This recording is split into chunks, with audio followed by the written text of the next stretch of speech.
Yes, especially since muscle testing, at least in certain circles, has gained a bad reputation. I need to sort of start maybe at the beginning, at my personal beginning. So it was from 1974 to about 1978.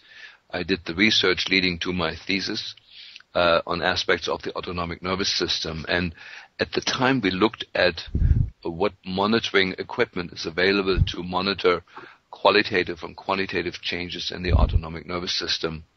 And by looking deeply into that, we realized that there isn't a single aspect of our metabolism that is not under the intelligent control of the autonomic nervous system. And then I was watching over the last 30 years how, at least in American science, and American science dominates the world right now, we're seeking for explaining every phenomenon on a biochemical level, forgetting that most of the enzyme systems, the proteins that regulate our metabolism, are themselves under the control of signals. And these signals can be biochemical or they can be electric.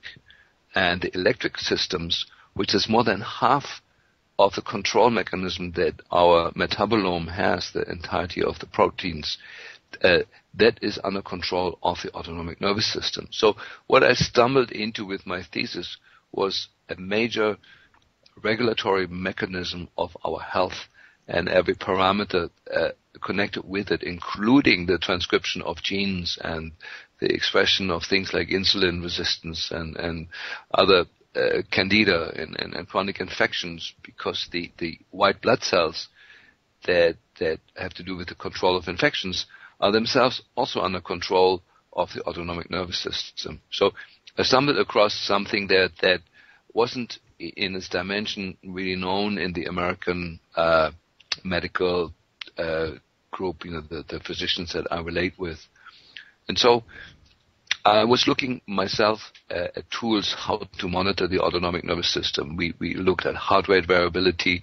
We looked at different instruments that came from Russia.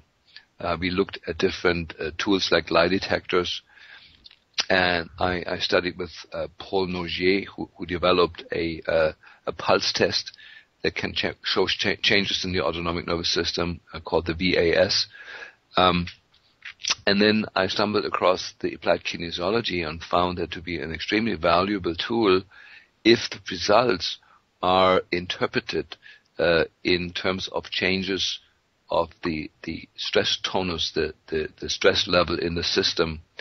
And this is sort of where I fell into an argument with the chiropractic community, which tried to explain the phenomena observed in kinesiology based on changes in the sensory and motor nervous system, ignoring the autonomic nervous system. And so I eventually was forced to develop my own system of testing where the theory and what was known about the autonomic nervous system and the phenomena that occur with it could be related to the changes that we saw in the muscle strength testing. So this was a long journey. It took me 20 years, and I had many teachers in this. Amongst them, an important one was Dr. Yoshiaki Umura, who developed his own form of testing using the so-called bidigital O-ring test. And I also incorporated the German teaching from Reinhold Voll called electroacupuncture.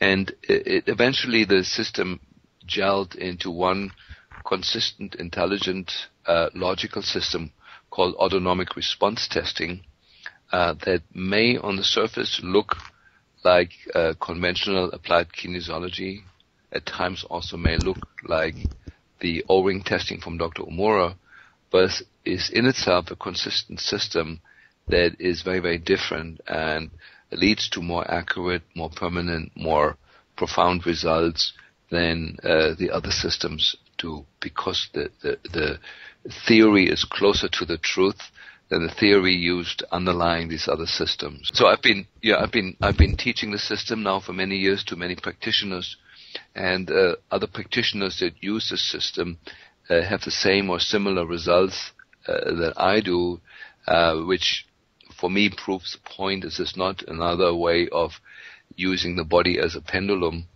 or using one's psychic abilities and make them visible through the muscle testing, but this is a true system based in physiology and repeatable experiments.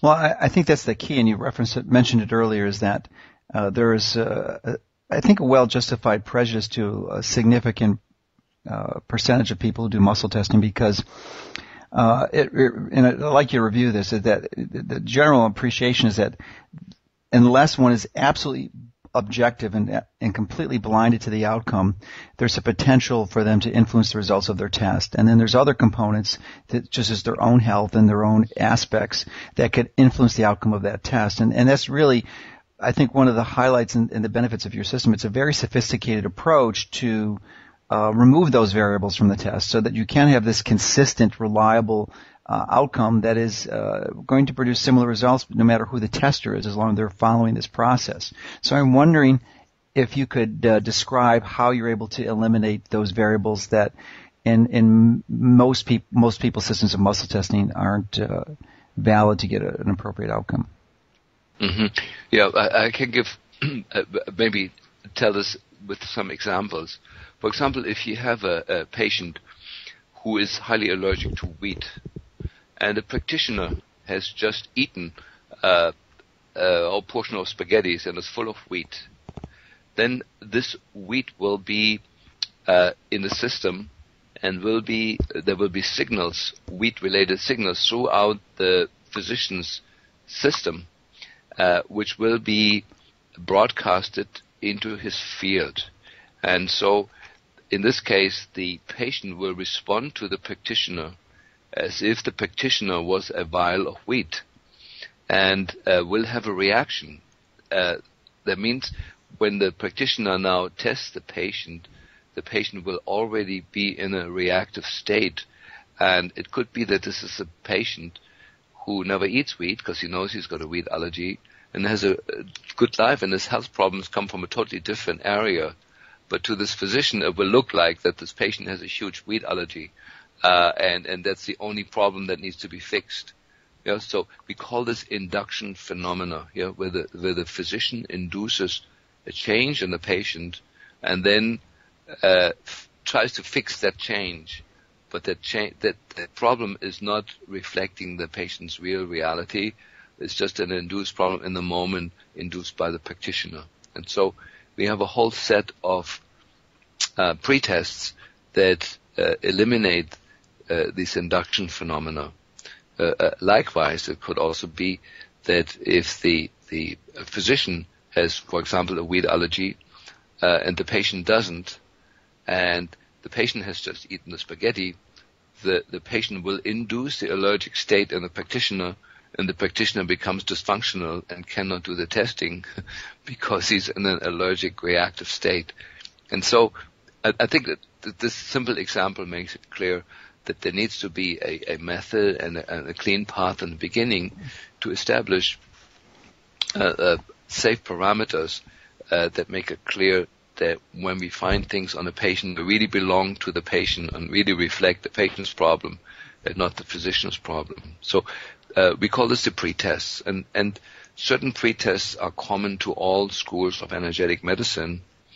But the main thing is that when we're working on the level of energy, patient and physician, patient and practitioner cannot be in an objective way be separated. They're together in a joint field, and the practitioner needs to know what is his or her part of the field and what is the part of the field that's the patient's.